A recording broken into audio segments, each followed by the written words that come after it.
नमस्कार. आपलं स्वागत आहे आयकॉन स्टील प्रस्तुत बिल्ड आयकॉन या उपक्रमामध्ये. आज आम्ही आलो जळगावमध्ये आणि माझ्यासोबत आहेत यंग आर्किटेक्ट यश सेठ. तो त्यांच्या नावातच यश आहे आणि त्यांच्याशी मगाशी मी गप्पा मारत होतो त्याप्रमाणे त्यांनी सांगितलं की चांगल्या मोठ्या प्रोजेक्ट्सवरती काम करतायत. मग त्याच्यात रेसिडेन्शियल आहेत, कमर्शियल, इन्स्टिट्यूशनल अशा व्हरायटी ऑफ काय म्हणतो आपण फोरमवरती काम करतायत. त्यामुळे त्यांच्याशी गप्पा मारायला पण एक वेगळी मजा येईल. आणि दिसेज ते एवढ्या मोठ्या प्लॅटफॉर्मवर काम करतात. त्यामुळे आतापर्यंतचा त्यांचा प्रवास कसा होता, त्यांचे एक्सपिरियन्स कसे होते, भविष्यात त्यांना अजून काय प्रोजेक्ट्स करायचे, काही त्यांचे ड्रीम प्रोजेक्ट ऑलरेडी सुरू आहेत, आयकॉनिक प्रोजेक्ट आपण म्हणू. तर त्या सगळ्याबद्दल आपण त्यांच्याशी गप्पा मारणार आहे. सो थेट सुरुवात करूया गप्पांना. त्यातला पहिला प्रश्न अर्थातच असा आहे की तुमची थोडी बॅकग्राऊंड आम्हाला हवी आहे. ते म्हणजे तुमची शाळा कुठली होती, कॉलेज कुठलं होतं, आणि अर्थात आर्किटेक्ट कडे येण्यामागची प्रेरणा कोणाची होती, मोटिवेशन कोण होतं, का फ्रेंड्स म्हणाले तू बी चल मेरे साथ में वगैरे. तर काय कशी होती ती स्टोरी? ऍक्च्युली 10th आणि 8th स्टँडर्डला जेव्हा मी होतो ना तेव्हा मी बाबांसोबत साईट वरती जायचो. My dad is civil engineer basically. So when I use to go with him sites वरती जायचो. मग मी बघायचो, बाबांना प्रश्न विचारायचो की बाबा हे बिल्डिंग अशी बनते तर हे कसं येईल. पण आता ते सिव्हिल मधलं होतं. मला फोकस होता की बाबा हे कसं होतं, डिझायनिंग कसं होतं, त्याच्याबद्दल फोकस कसा आणायचा त्याच्यामध्ये.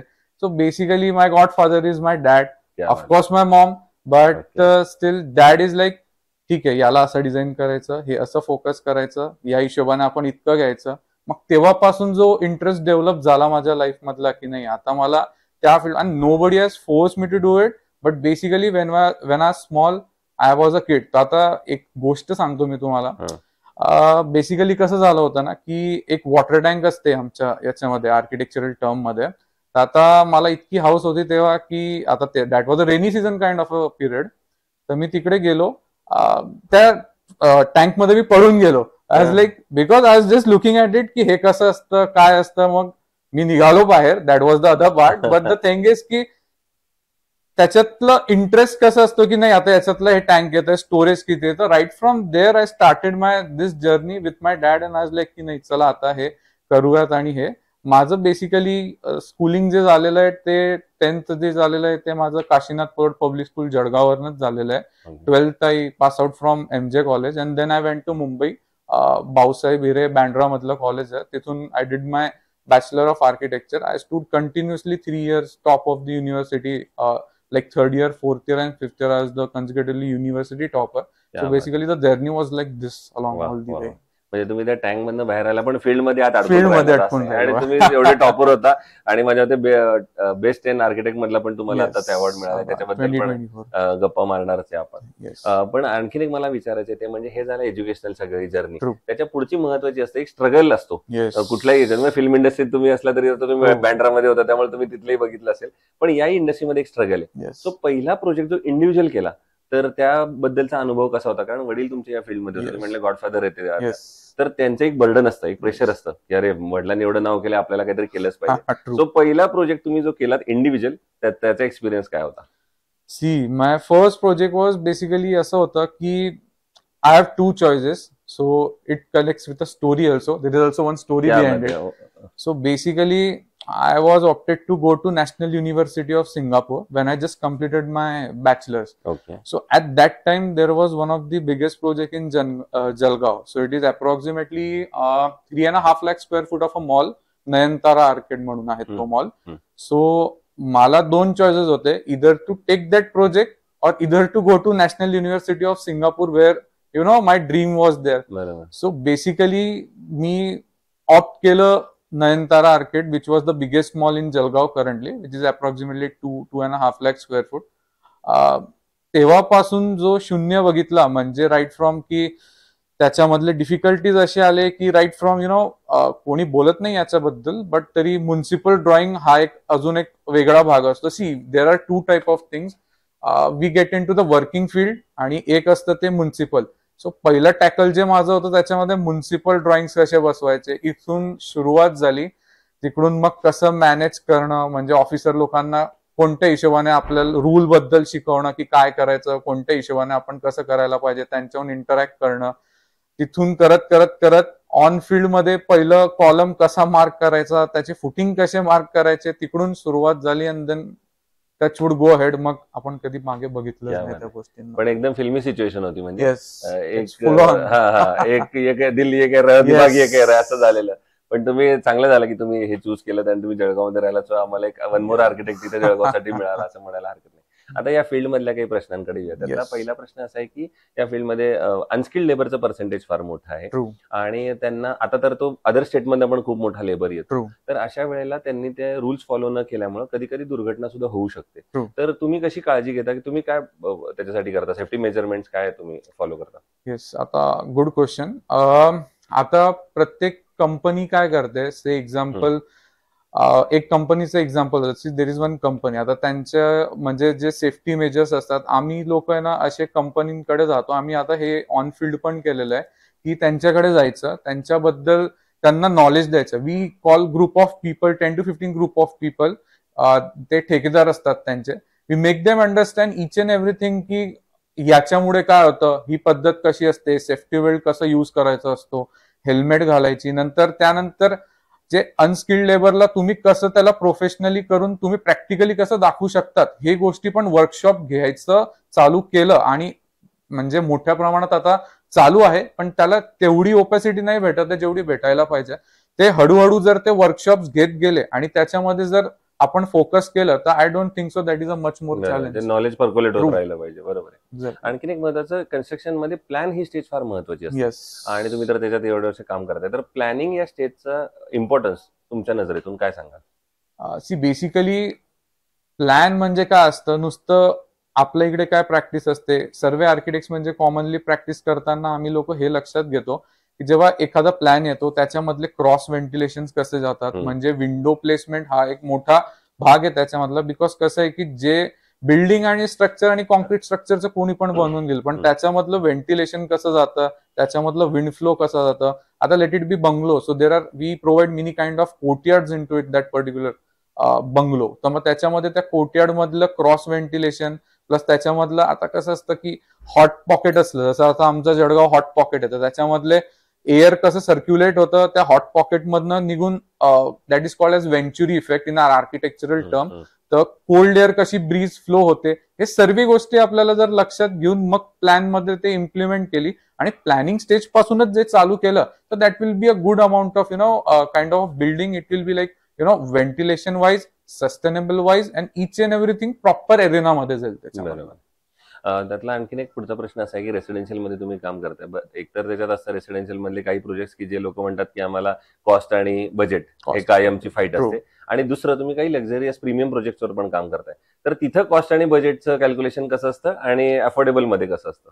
C right, starting from the affordable project which we are doing. Affordable project मध्ये आम्ही काय करतो, जेव्हा कोणतेही अफोर्डेबल प्रोजेक्ट करतो त्याच्यामध्ये क्लायंटकडनं एक ब्रीफ घेतो. त्या ब्रीफ मधनं पहिले त्यांची समजून घेतो त्यांच्याकडनं की त्यांना ऍक्च्युली काय हवंय. See there are n number of clients. आता प्रत्येक क्लायंटची रिक्वायरमेंट या क्लायंट सोबत मॅच होईल तर तसं काही पॉसिबल नसतं. So basically we take everything from the client आणि मग आम्ही बसतो त्याच्यावरती. आता सपोज एक्झाम्पल C4X आहे आणि एक रेड ब्रिक आहे, तर रेड ब्रिकची कॉस्ट आणि C4X ची कॉस्ट ही दोघी डिफर करते. C4X स्वस्त पडतं, रेड ब्रिक थोडी महाग पडते.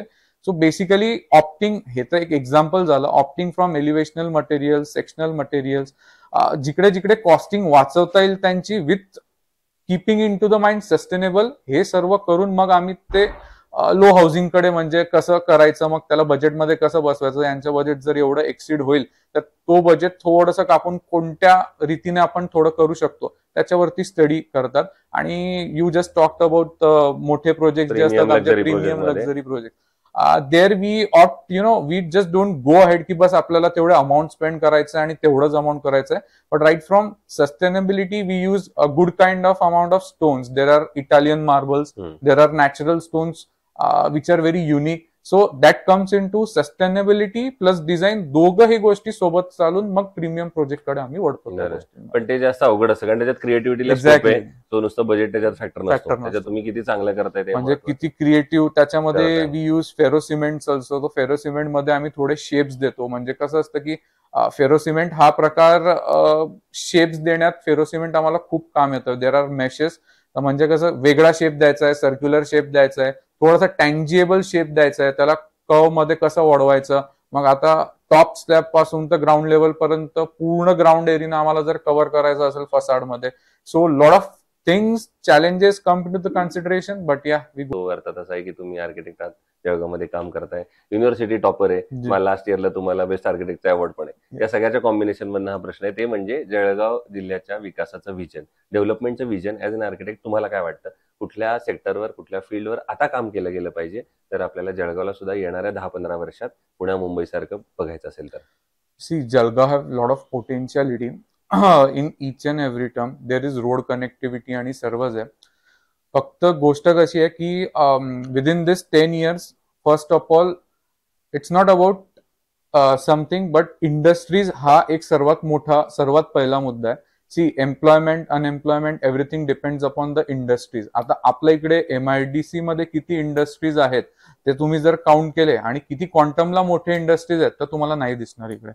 जेवढे मोठे इंडस्ट्रीज आपण तिकडे प्रपोज करू, गव्हर्नमेंटला सांगू की तुम्ही तेवढे मोठे इंडस्ट्रीज तिकडे प्रपोज करा आणि इकडे आले तर पहिली गोष्ट काय होईल, एम्प्लॉयमेंट क्रिएट होईल. लोकांसाठी एम्प्लॉयमेंट आलं तर indirectly that will be getting, त्यांना मग म्हणजे सर्व लोक येतील, म्हणजे राईट फ्रॉम लोअर ते अपर. जर एक इंडस्ट्री प्लेस झाली तर मग त्याच्यापासून काय होतं की बिल्डिंग्स कडे त्यांना बिल्डिंग राहण्यासाठी, तर तो पूर्ण चेन ती कंटिन्यू होते. So first of all this industries is must.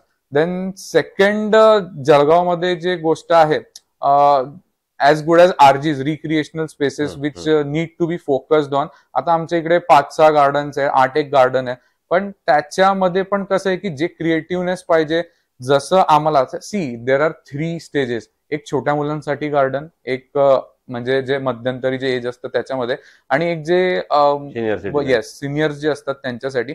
So basically आपल्याकडे किती लोक असा विचार करून कार्यक्रम करतात की बाबा हे गार्डन आहे, या गार्डन मध्ये या तिघा लोक, म्हणजे या तिघा एज ग्रुपच्या हिशोबाने ते डिझाईन करायला पाहिजे. सो बेसिकली अलॉटमेंट तर एक गोष्ट झाली, पण या हिशोबाने डिझाईन करून ते कुठे प्लेस करायला पाहिजे, जर त्याचं जर लक्ष दिलं तर it will be a big blow ahead in each and everything. And then the third thing it would come, as I've studied each and every DP of Jalgaon. So as per development, there are road connectivities are given, each and everything.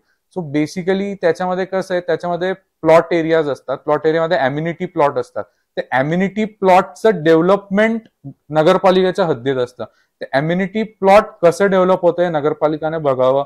Immunity plot नंतर त्याचे जे open space allotment दिलेले आहेत त्या particular लेआउटसाठी, ते कसे फ्युचरमध्ये develop होतील ते आपण तर देऊन देतो त्या लोकांना, पण ते कसं डेव्हलप करतात त्याच्यावरती स्कूलचं रिझर्वेशन असतं, XYZ रिझर्वेशन असतात, ते कसं ऑन होल्ड होईल सॉरी फ्युचरमध्ये, त्याला जर दिलं प्रोलॉंगेविटी तर I think all 3 factors would be going ahead with thing, आणि मग ते तसं होऊ शकतं.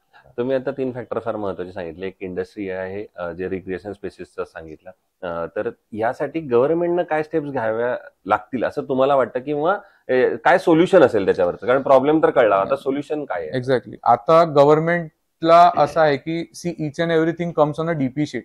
तर हे DP शीट जे आहे ना, ही ऍक्च्युली इकडे जे मेन ऑफिसर्स असतात ते पास ऑन करून त्याला मंत्रालयाला टाकतात का कुठे टाकतात. तर मग ते गव्हर्नमेंटने असे स्टेप्स करायला पाहिजे की these are the zones, in this we want this kind of zones to be implemented. मग ते इकडूनच चालू होऊन जाईल की नाही, हा झोन आपल्याला वरतून दिलेला आहे की गव्हर्नमेंट याला इम्प्लिमेंट करते, तर या झोनला इकडे असं इम्प्लिमेंट करायला पाहिजे, आणि मग ते म्हणजे फर्दर फॉरवर्ड त्या सिटीमध्ये तसं डेव्हलपमेंट झोनला पुढे वळू शकतं. ओके. मग तुम्ही बोलताना 1-2दा इन्सिडेंट सांगितले, काही किस्से सांगितले, त्यामुळे मला एक प्रश्न आठवला, ते म्हणजे आतापर्यंत काम केलेल्यापैकी असे 2 प्रोजेक्ट हवेत की एक काम करताना ज्याच्यात अडचण आली, आणि एक जो तुमचा आयकॉनिक प्रोजेक्ट आहे. फर्स्ट ऑफ ऑल माझा आयकॉनिक प्रोजेक्ट होता, तो माझा फर्स्ट प्रोजेक्ट होता, नयनतारा आर्केड म्हणून. त्याच्यामध्ये we have approximately 80 shops, 150 offices and 6 multiplex with 2 basement parkings. So that was one of the most iconic project which I did, and there are much more coming ahead, greater than that value which we are doing currently. आणि त्याच्यामध्ये तो iconic असल्याचा असं पण आहे की त्याच्यामध्ये we have DIY, we have given to the people like Reliance. तर तिकडून आम्हीच तो ट्रेंड चालू केला की त्याच्यामध्ये रिलायन्सला दिलं, ऍपलला दिलं, म्हणजे सर्वांना आम्ही तो ट्रेंड एक चालू केला बरोबर. जळगाव सिटीमध्ये. बरोबर. तर तो आयकॉनिक एक प्रोजेक्ट म्हणू शकतात. आणि सेकंड तुम्ही आणि काय सेकंड म्हटलं, होता की असा एखादा प्रोजेक्ट की जो करताना काहीतरी अडचण आली, प्रॉब्लेम आल्या, असा कोणता तिथं- प्रोजेक्ट नसतो जे करताना मला हा, अडचण पण त्याच्यावरचं सोल्युशन आयदर तुम्हाला घरातनं मिळालं, वडिलांकडनं मिळालं आणि कुठनं गेलं, सिनियर्सला विचारलं, असं काहीतरी एक इन्सिडेंट. प्रोजेक्ट होता आमचा, बंगलोचा प्रोजेक्ट होता. हम्म. त्याच्यामध्ये तो माझ्यासाठी एक फर्स्ट एक्सपिरियन्स असा होता की त्याच्यामध्ये ना बीम्स कास्टिंग होतं आणि त्या बीम कास्टिंग मध्ये थोडं कर्व्हिलिनियर आर्क होतं. आता ते करताना कसं आम्ही पेपरवरती तर हे सर्व गोष्टी देऊन देतो, पण प्रॅक्टिकल लाईफ मध्ये ते कसं जाईल ते आम्हाला थोडंसं, म्हणजे that was my first project. Second project basically त्याच्यामध्ये थोडं भीती वाटायची की हे कसं होईल, काय होईल. पण then my dad was like की नाही तू करतं करी. Then he just told me की हे या हिशोबाने करावं लागतं. He came with me on site की हे अशी मार्किंग मारून दिली, या मार्किंगच्या हिशोबाने असं होतं, ते होतं. आणि मग ती डिफिकल्टी त्या हिशोबाने सॉल्व्ह झाली आणि देन मग आपण स्मूथ झालं तिकडून पुढं. शिकून झालं. त्यामध्ये आणि ते तर तुम्ही म्हणला तसं प्रत्येक प्रोजेक्ट मध्ये काहीतरी डिफिकल्टी आहे, त्याच्याशिवाय मजा पण नाही कामाला. ओके.